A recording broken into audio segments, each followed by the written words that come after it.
Hey KW, Meg here, training specialist on the KWU tech training team. Today I want to talk about agent signing in Command.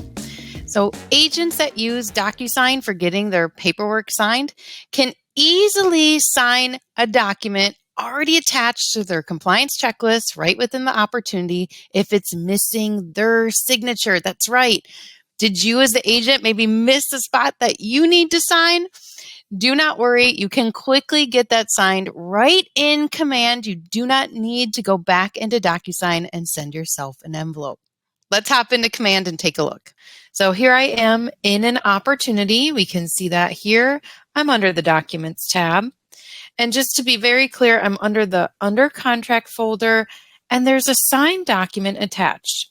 I actually brought it in from DocuSign at the top, Attach Files From.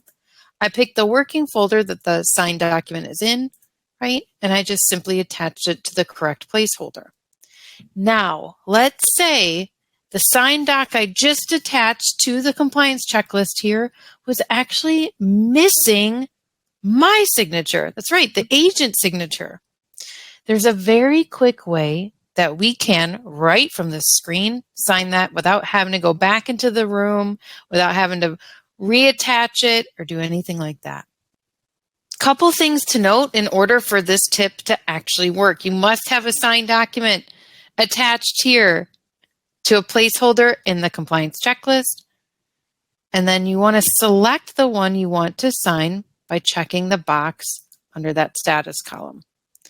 Once that box is selected, you'll see that Signed Documents at the top becomes clickable.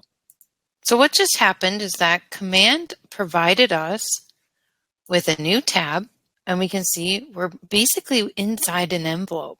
But this is going to look a little different. Notice on the left-hand side under fields, these are what's called pre-filled tools, and they're all designed for me. If I drag this over for signature, it's literally going to drag over my signature. If that's the incorrect spot, I can simply off-select. But let's scroll down and see if I, the agent, forgot to sign this document myself and I needed to, I can literally place my signature in the appropriate box here and hit finish. This now attached signed document has my updated signature. That's it. Notice it's even updated the name, contract signed, signed. I hope this is helpful to you. I think this is a wonderful tip that saves you, the agent, a ton of time while staying compliant as well.